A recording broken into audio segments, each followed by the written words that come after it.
Well, good morning, church. Welcome to Streams in the Desert. It's my privilege to share with you on Psalm 18.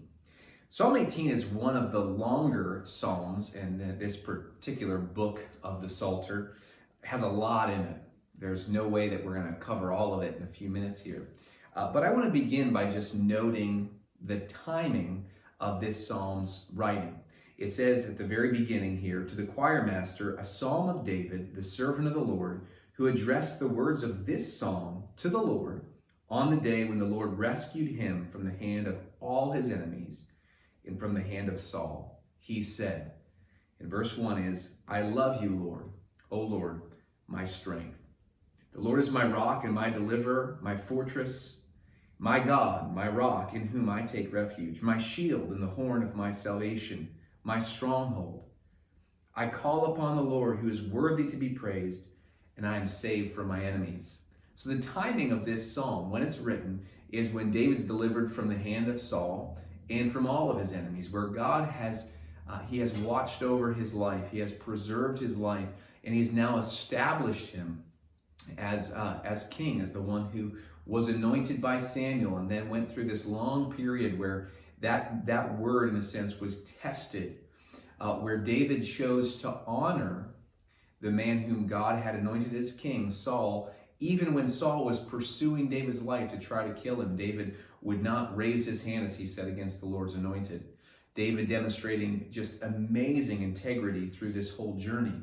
And here he is celebrating because now at last God has delivered him from the hand of Saul, the one who was seeking his life, and from all his enemies.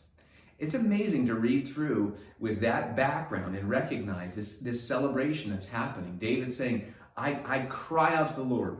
He's worthy to be praised, and I'm saved from my enemies. At the moment of his deliverance, after God has heard his prayer, heard his cry, his conclusion is not, whew, I'm glad that's over. His conclusion isn't, man, I was really elusive. All of those years when I was hiding in the wilderness, Saul couldn't find me. And I just know how to pick really good rock fortresses to hide from Saul. I've really done an exceptional job at leading a band of misfits and leading them to become actually a pretty powerful fighting force. There are some ways in which David could have looked back in the rearview mirror and thought, yeah, hey, I did it. I did it all those years of faithfully, thinking about the details, and I have preserved my life. But in fact, his recognition is, God, you rescued me. If you kind of think back to some of the other Psalms, some of the expressions that we read, there's this full gamut of emotion. There are Psalms that we read where, Psalm 16, as we looked at just the other day, preserve me, God, for in you I take refuge. A prayer, oh God, would you please rescue me? Psalm 17, hear a just cause, O Lord, attend to my cry. The psalmist crying out, God, I'm praying to you, and I'm somebody who has a legitimate complaint that I'm bringing before your throne. Psalm 18 is where now that prayer has been answered, and here's the celebration. God, you have done it. You have done it. You have worked a mighty deliverance. And I'm not going to now at this point, after I'm through this very difficult time, to call being pursued, by enemies who want to kill you at difficult times is a bit of an understatement, right? But that's what David's now through all that. And his conclusion is, God, you delivered me. You rescued me. And, I'm thinking about this today as we go through COVID-19. I was thinking about just how thankful I am that the Lord has brought health to so many. He really has preserved us. A couple months ago, as we were hearing reports, we were all bracing ourselves, not knowing really what the future would hold. And today, we've seen God's hand, really his hand of favor upon us. I'm thankful for that. I don't want to miss that. Like we prayed, God, would you please minister health to us, to the church, but also just to our region, God. Would you bring health to people? And we really have seen a miraculous picture of God's provision. I don't want to, in hindsight, go, hey, I'm so glad we took all these precautions, we did the right thing, and therefore we're healthy. I'm going to recognize we cried out to God, God, would you please stand in the gap on behalf of us? And so now that we see that things have worked out well, we don't want to forget that we prayed.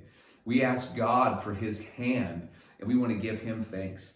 Just want to mention one more thing before we close, and that is just the picture of how God comes to save.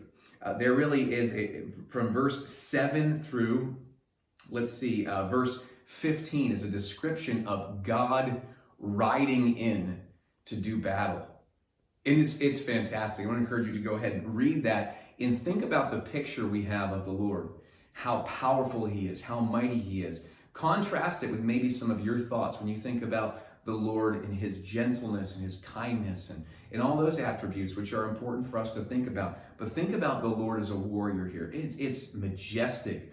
I mean, the Lord is fierce in this passage. You do not want to be the one who's standing there incurring the judgment of the Lord. That is definitely not where you want to be. And I just think about how thankful I am that we cry out to God and he hears us. And again, church, as we wrap up that thought, I don't want us to think that God hears us just because of who we are. He really hears us because of who Christ is. You know, when we put on Christ, when we're clothed in his righteousness, then we can say like the psalmist, the Lord has dealt with me according, this is verse 20, according to my righteousness, according to the cleanness of my hands, he rewarded me. The Lord deals with us based on our righteousness, the cleanness of his hands. That's a problem if it's not for the work of Christ. That when we stand in Christ, we can recognize that the Lord has come, he's rescued us, and he's done it because of the righteousness of Christ that we're clothed with. So be encouraged today. The Lord is our warrior. He's our defender. Let's give him thanks and praise for all of his deliverance. God bless.